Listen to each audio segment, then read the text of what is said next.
coronavirus. It's been the mainstay for the last 2 years, and obviously there's been a bit more movement in the last couple of days. Just going to start with South Australia because my home state. Currently your home state, and you're living there, so get the local intel on the ground kind of thing. Obviously there was the big news of the borders reopening on earlier, it was on the Tuesday I think it was, and to people from Victoria, New South Wales and ACT predominantly, because that's where the COVID outbreaks have been. There's I was thinking of this the other day, like in terms of flying, like if I come over, it's only going to be driving still, because there was that story of 3 flights being listed as exposure sites because there were people on there that tested positive, and it brought up shadows of last year where if I was going to go traveling anywhere and come back to Adelaide, for instance, for a visit, that I didn't want to get. I actually wasn't as concerned about the virus as being caught by these public health orders and the restrictions in terms of travel, and I didn't want to be trapped somewhere unnecessarily. I guess it just makes for interesting sort of times where we keep echoing things haven't changed, this thing's still going, and people need to pay attention that they could get caught up in something if there happens to be a case or two around.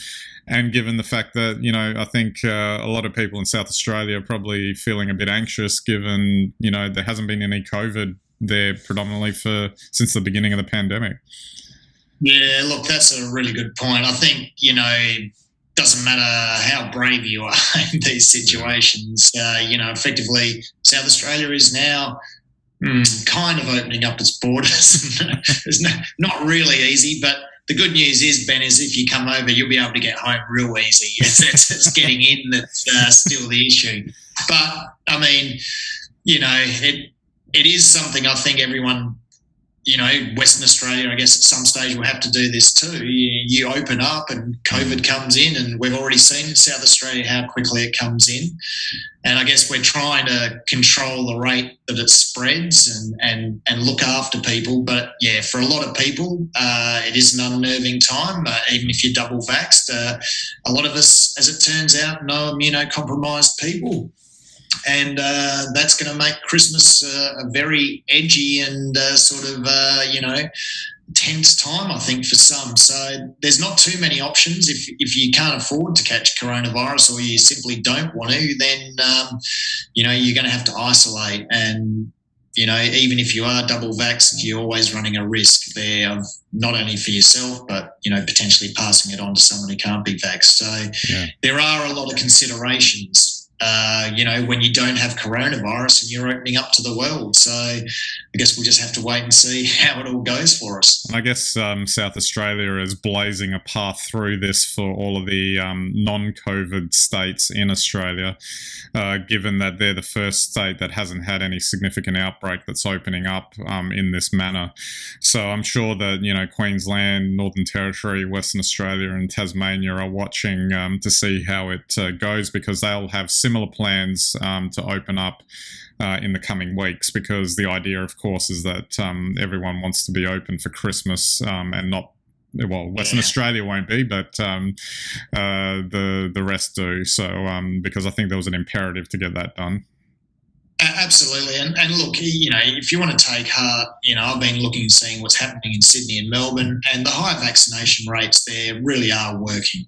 So I'm quite confident that even though it is an anxious time and we don't know how it'll go, I'm confident that overall things will be fine here. Absolutely. Well, speaking of anxiety-producing situations when it comes to the pandemic, obviously the threat of new variants is something that has always been hanging over this whole thing, and I guess Delta is a realization of that, given that it's effectively replaced the original strain of the virus and has become the predominant version that's around the place. And there's always the threat that while the virus is still circulating, that although mutations happen all the time, but we're talking about the ones that are of concern, the ones that could potentially cause more damage, cause more issues for people in this pandemic. And there was the news this week of this new Omicron variant, I think only named today, I think, as far as the news was concerned. They were just calling it the new variant a few days ago. First detected in South Africa, and important to point out, it may not have started there. It could have started somewhere else. It was just that was the place that it was first detected.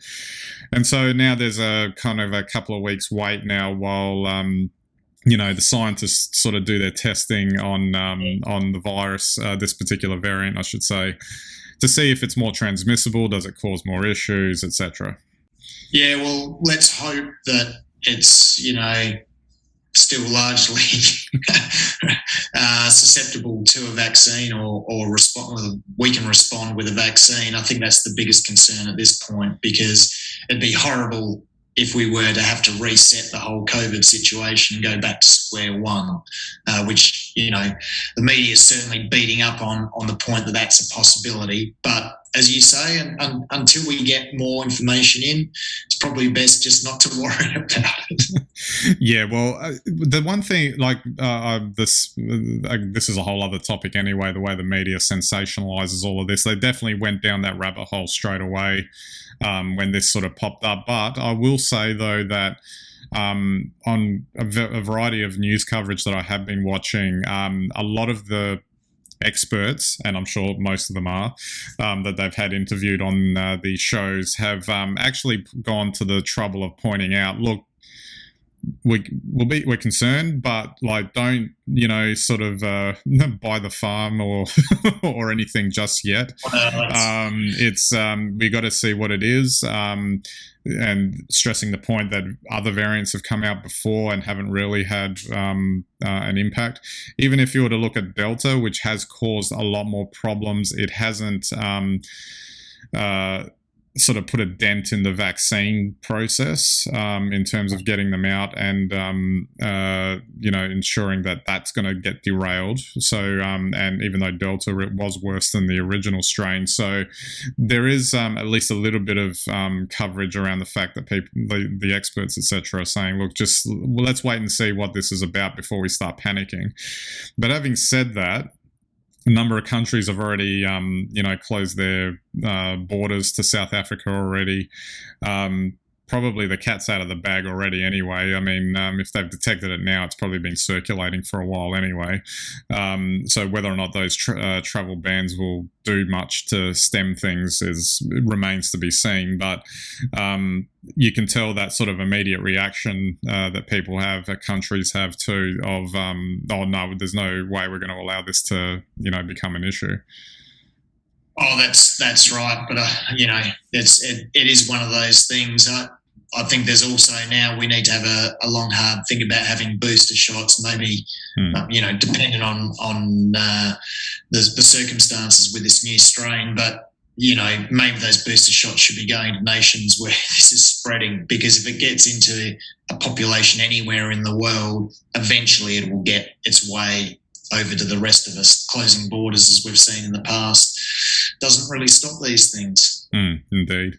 I was just going to say too, and correct me if I'm wrong here, if I misheard this when I was doing just some reading on mRNA vaccines, that because I guess it's so codified and specifically targeted, because they're using the RNA to target a specific version of the virus or etc., that although there would still be a lot of effort required to do a lot more testing and to make sure that it's safe, etc., that the actual creation of a variation on the mRNA vaccine that we have isn't actually too complicated, just in terms of actually coming up with it.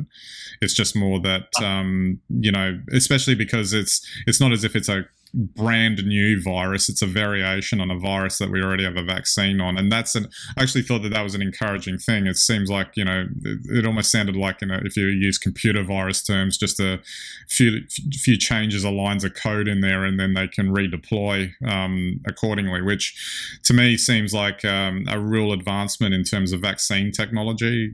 Just being able to just get in there and target. Is really encouraging. Well, they certainly do. So basically what the mRNA code is for creating antibodies basically against the spike portion. So that's what the mRNA code's for. But, I guess obviously what people are concerned about, if coronavirus was to mutate markedly around its spike, constituency or its shape effectively, then what that would mean is that the current vaccines wouldn't be effective. Now, that means, sure, we could very quickly, because we know the coronavirus well, we could very quickly reprogram the mRNA, but the thing that I think everyone's really afraid of is that the vaccinations that we already have might become useless if the virus mutates in a certain way. But I think that horse has bolted now, and we're going to be living with coronavirus for a long time.